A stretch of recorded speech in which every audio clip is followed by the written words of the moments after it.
గత వైసీపీ ప్రభుత్వంలో కలయుగ దైవము శ్రీ వెంకటేశ్వర స్వామి పవిత్ర ప్రసాదం లడ్డూ తయారీలో కల్తీ నెయ్యి కలిపి అపవిత్రం చేశారు. కోట్లాది మంది భక్తుల మనోభావాలతో ఆటలాడుకున్నారు. టీటీడీ నిబంధనలను అడ్డగోలుగా మార్చేసి టన్నుల కొద్దీ కల్తీ నెయ్యి కొనుగోలు చేసి ప్రసాదాల్లో కలిపేశారు. కాసులకు కకృతిపడి తిరుమలలో అపచారం చేశారు.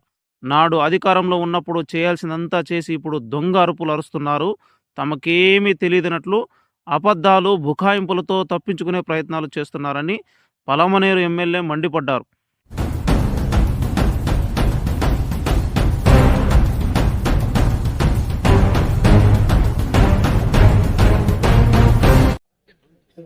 ప్రపంచంలోనే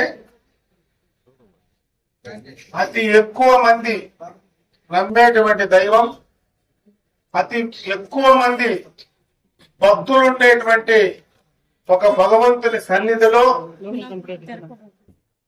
గడచిన ప్రభుత్వం ఏర్పడిన తర్వాత జరిగినటువంటి పాపాలు మనమందరం కూడా, ముఖ్యంగా ఏ గుడికి పోయినా ఆ గుడిలో ఇచ్చేటువంటి ప్రసాదాన్ని దైవంగా భావించి ఆ ప్రసాదాన్ని మనం స్వీకరిస్తాం. అటువంటిది కలియుగ దైవం వెంకటేశ్వర స్వామి తిరుమలలో ఇచ్చేటువంటి లడ్డూ ప్రసాదం ప్రపంచ దేశాల్లోనే ఏ యొక్క దేవాలయంలో కూడా ఆ యొక్క ప్రసాదానికి ఉన్నటువంటి విలువ ఎక్కడా లేదు. దేశంలో నలుమూలలకు పోయినా, ప్రపంచంలో ఏ ప్రాంతానికి పోయినా తిరుమల లడ్డు గాని మన చేతిలో తీసుకొని పోతే భగవంతుని చూసినట్టు ఆ దేవుని వద్ద రాలేకపోయినా ఆ ప్రసాదాన్ని తీసుకొని దైవంగా భావించి ఆ ప్రసాదాన్ని తీసుకునేటువంటి సందర్భాన్ని ఒకసారి గుర్తు చేస్తా ఉన్నా.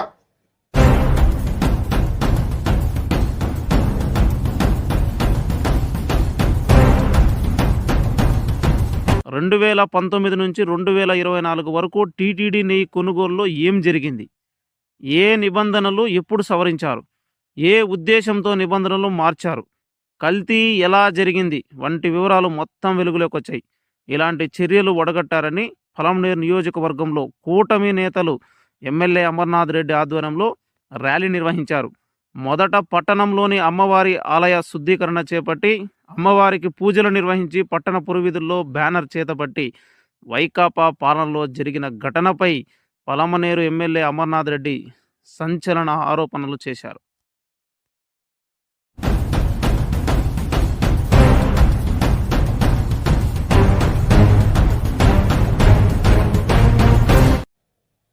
అయితే అటువంటి మహాప్రసాదానికి మహా అపచారం జరిగినటువంటి సందర్భాన్ని ఒకసారి ఈ రాష్ట్ర ప్రజలందరూ కూడా తెలుసుకోవాల్సినటువంటి అవసరం ఉంది.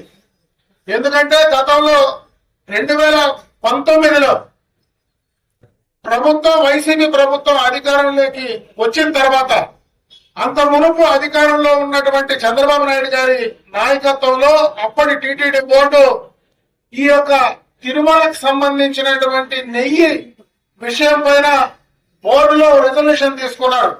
ఆ రెజల్యూషన్ పరంగా ఆనాడు ఒక ఏ సంస్థ గాని, భారతదేశంలో ఏ యొక్క సంస్థ గాని ఆ యొక్క నెయ్యిని సరఫరా చేసేటువంటి సంస్థలకు కొన్ని ఆంక్షలు విధించారు.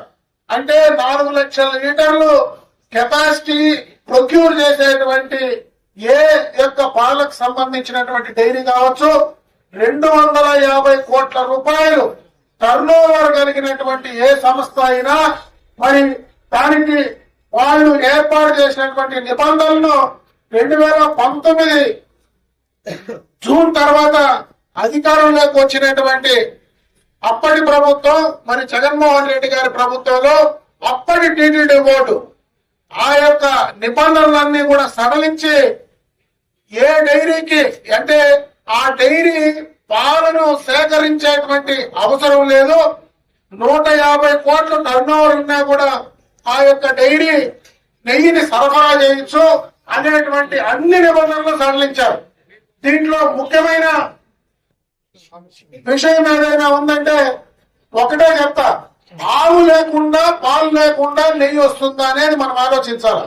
అదే విధంగా ఏ డైరీ కూడా పాలను ప్రొక్యూర్ చేయకుండా నెయ్యి ఎట్లా తయారు చేస్తుందో అనేటువంటి మినిమం నాలెడ్జ్ కూడా లేకుండా, మన కనీసమైనటువంటి అవగాహన లేకుండా, పాలు సరఫరా లేకపోయినా పాలు సరఫరా చేయనటువంటి డైరీలు కూడా నెయ్యిని సరఫరా చేయొచ్చు, నెయ్యిని మనం టీటీడీకి అందించవచ్చు అనేటువంటి నిర్ణయాన్ని ఆ బోర్డు తీసుకున్నదంటే దాంట్లోనే మనకు ఆ యొక్క బోర్డు యొక్క ఉద్దేశం ఏ రకమైనటువంటి ఉద్దేశం ఉందనేది క్లియర్ కట్ గా అర్థమవుతుందని చెప్పి సందర్భంగా తెలియజేసుకుంటున్నాను.